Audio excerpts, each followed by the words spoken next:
જય શ્રી કૃષ્ણ મિત્રો, ભક્તિ જ્ઞાન ત્યોહાર ચેનલમાં તમારા બધાનું ફરી એકવાર સ્વાગત છે. મિત્રો, આજના આ વિડીયોમાં આપણે જાણીશું કે તારીખ 5/2/2025ના રોજ જે દુર્ગાષ્ટમી આવી રહી છે તેના વિશે અને આ પવિત્ર દિવસને ખોડિયાર જયંતિ તરીકે પણ ઓળખવામાં આવે છે. તો મિત્રો, આ ખોડિયાર જયંતિના દિવસે આપણે માતાજી શ્રી ખોડિયાર માની કથા સાંભળીશું અને તેના વિશે થોડીક માહિતી મેળવીશું. તો ચાલો મિત્રો શરૂ કરીએ.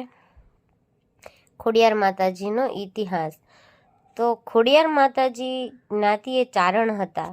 તેમના પિતાનું નામ મામડિયા અથવા તો મામૈયા અને તેમના માતાનું નામ હતું દેવળબા અથવા મીણબાઈ પણ હતું.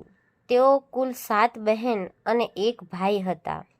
તેઓના નામ આવડ, જોગડ, તોગડ, બીજબાઈ, હોલબાઈ, સાસાબાઈ, જાનબાઈ એટલે કે ખોડિયાર અને ભાઈ મેરખિયો અને મેરખો પણ એને કહેતા હતા. તેમનું વાહન મગર છે. માતા શ્રી ખોડિયારનો જન્મ આશરે 7મી સદીમાં મહાસુદ આઠમના દિવસે થયો હતો, જેથી આ દિવસને ખોડિયાર જયંતિ તરીકે પણ ઉજવવામાં આવે છે. તો મિત્રો, હવે આપણે કથાની શરૂઆત કરીએ કે બોટાદ જિલ્લામાં બોટાદ તાલુકાના રોહિશાળ નામના ગામમાં મામડિયા નામે એક ચારણ રહેતા હતા. તેઓ વ્યવસાયે માલધારી હતા અને ભગવાન શિવના પરમ ઉપાસક હતા. તેમના પત્ની દેવળબા પણ ખૂબ જ માયાળુ અને ઈશ્વરની ભક્તિમાં લીન રહેવાવાળા હતા. તેઓ માલધારી હોવાથી ઘરે દુજાણાને લીધે લક્ષ્મીનો પાર ન હતો, પણ ખોળાનો ખૂંદનાર ન હતો. તેનું દુઃખ દેવળબાને સાલ્યા કરતું હતું. મામડિયા અને દેવળબા બંને ઉદાર, માયાળુ અને પરગજુ હતા. તેમના આંગણે આવેલો કોઈ દિવસ ખાલી હાથે કે ભૂખ્યા પેટે પાછો ના જાય એવો આ ચારણ દંપતીનો વણલખ્યો નિયમ હતો. તે સમયે ભાવનગર જિલ્લાના વલભીપુરમાં શિલાદિત્ય નામનો રાજા રાજ કરતો હતો. તેને મામડિયા ચારણ સાથે ગાઢ મિત્રાચારી હતી. મામડિયા ચારણ ન આવે ત્યાં સુધી શિલાદિત્યને દરબારમાં જાણે કે કંઈ ખૂટતું હોય તેમ લાગતું હતું. વલભીપુરના રાજવી શિલાદિત્યના દરબારમાં કેટલાક ઈર્ષાળુ લોકો પણ હતા. તેમને રાજા અને મામડિયા વચ્ચેની મૈત્રી આંખમાં કાણાની જેમ ખૂંચતી હતી. એક દિવસ રાજાના મનમાં બહુ ચાલાકીપૂર્વક એવું ઠસાવવામાં આવ્યું કે મામડિયો તો નિસંતાન છે, તેનું મોં જોવાથી અપશુકન થાય છે, જેથી ભવિષ્યમાં આપણું રાજ્ય પણ ચાલ્યું જશે.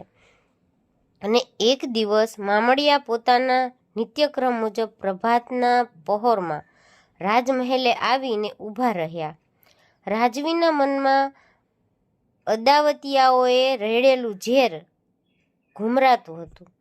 કંઈ બોલ્યા ચાલ્યા વગર એક જ વાક્યમાં મિત્રતા હવે પૂરી થાય છે તેમ કહી શિલાદિત્ય પોતાના મહાલયમાં ચાલ્યા ગયા. ત્યારબાદ રાજાના વર્તનનો મૂળ હેતુ લોકો પાસેથી જાણીને મામડિયાને ખૂબ દુઃખ થયું.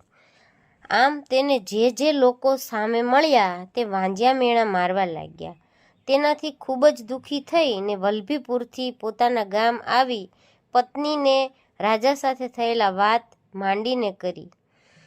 મામડિયાને જિંદગી હવે તો ઝેર જેવી લાગવા માંડી. આમ પહેલેથી જ ભક્તિમય જીવન જીવતા મામડિયાએ ભગવાન શિવના ચરણમાં માથું ટેકવ્યું અને શિવાલયમાં શિવલિંગની સામે બેસીને નિશ્ચય કર્યો કે તેમની અરજ ભગવાન નહીં સ્વીકારે તો તેઓ પોતાનું મસ્તક ઉતારીને કમળ પૂજા ચડાવશે. મામડિયો ભગવાનની આરાધના કરવા લાગ્યો. આમ છતાં કાંઈ સંકેત ન થયા અને પોતાનું મસ્તક તલવારથી ઉતારવા લાગ્યા. ત્યારે જ ભગવાન શિવ પ્રસન્ન થયા અને પાતાળ લોકના નાગદેવતાની નાગપુત્રીઓ અને નાગપુત્ર તેમને ત્યાં 7 પુત્રીઓ અને 1 પુત્ર તરીકે જન્મ લેશે તેવું વરદાન આપ્યું. આમ મામડિયો તો ખુશ થઈ ગયો અને ઘરે જઈને તેની પત્નીને વાત કરી. તેની પત્નીએ ભગવાન શિવના કહેવા મુજબ મહાસુદ આઠમના દિવસે 8 ખાલી પારણા રાખી દીધા, જેમાં 7 નાગણીઓ અને 1 નાગ આવી ગયા, જે તરત જ મનુષ્યના સ્વરૂપે પ્રગટ થયા. આમ મામડિયાને ત્યાં અવતરેલ કન્યાઓના નામ આવડ, જોગડ, તોગડ, બીજબાઈ, હોલબાઈ, સાસાઈ, જાનબાઈ અને ભાઈ મેરખીયો રાખવામાં આવ્યું. ખોડિયાર માતાનું નામ પાડવા પાછળની કથા એવી જાણવા મળે છે કે એક વખત મામડિયા ચારણના સૌથી નાના સંતાન એવા મેરખિયાને ખૂબ જ ઝેરી ગણાય તેવા સાપે દંશ દીધો હતો, જેની વાત મળતા જ તેના માતા પિતા અને 7 બહેનોના જીવ અધર થઈ ગયા અને ઝેર કેવી રીતે ઉતરે તેનો ઉપાય વિચારવા લાગ્યા.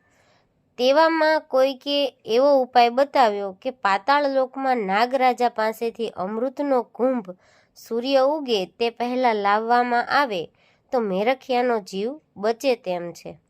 આ સાંભળીને બહેનોમાં સૌથી નાના એવા જાનબાઈ પાતાળમાંથી કુંભ લેવા ગયા. તેઓ જ્યારે કુંભ લઈને બહાર આવતા હતા ત્યારે રસ્તામાં તેમને પગમાં ઠેસ લાગી અને તેથી તેમને ચાલવામાં તકલીફ પડતી હતી. આવું બન્યું ત્યારે તેના ભાઈ પાસે રહેલ બહેનને એવો સંકેત થયો કે આ જાનબાઈ ખોડી તો નહીં થઈ ને. ત્યારે ઝડપથી કુંભ લઈને આવી શકાય તે માટે જાનબાઈએ મગરની સવારી કરી, જેથી તેનું વાહન પણ મગર જ છે. જ્યારે તેઓ પાણીની બહાર આવ્યા ત્યારે ખોડાતા ખોડાતા આવતા હતા, તેથી તેનું નામ ત્યારથી જ ખોડિયાર પડ્યું અને ત્યાર પછી લોકો તેને ખોડિયારના નામે જ ઓળખવા લાગ્યા. મિત્રો, ગુજરાત રાજ્યમાં આપણે ખોડિયાર માતાજીના અલગ અલગ સ્થળો આવેલા છે, અલગ અલગ મંદિરો આવેલા છે. જે શ્રી ખોડિયાર માતાજીના મંદિરોમાં ગુજરાત રાજ્યના સૌરાષ્ટ્રમાં મુખ્ય 3 મંદિર છે, જે ધારી પાસે ગળધરા, વાંકાનેર પાસે માટેલ અને ભાવનગર પાસે રાજપરા ગામે આવેલા છે. તેમના આ સ્થાનકોએ પાણીના ધરાઓ આવેલા છે. આ ઉપરાંત પ્રાચીન વાવોમાં, ડુંગરોમાં, નદી કિનારે પણ ખોડિયાર માતાજીની સ્થાનકો જોવા મળે છે.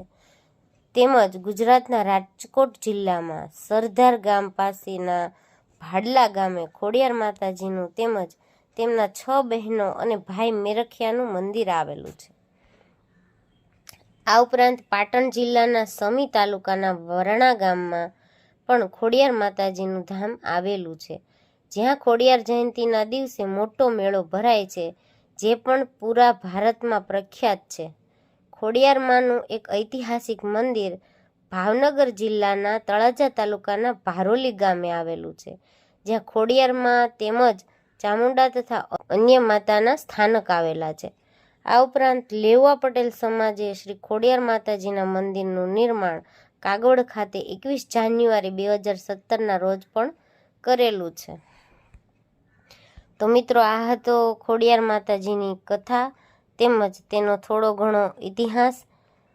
તો જો તમને મારો આ વિડીયો ગમ્યો હોય તો મારા વિડીયોને લાઈક, શેર અને સબસ્ક્રાઈબ જરૂરથી કરજો અને બેલ આઇકન પ્રેસ કરી દેજો, જેથી તમને અવનવા વિડીયોની લિંક મળી જાય અને નોટિફિકેશન તમારા ફોન પર આવી જાય અને સૌથી પહેલાં તમે આ વિડીયોને જોઈ શકો. મને સાંભળવા બદલ તમારો ખૂબ ખૂબ આભાર. ધન્યવાદ. જય શ્રી ખોડિયારમાં.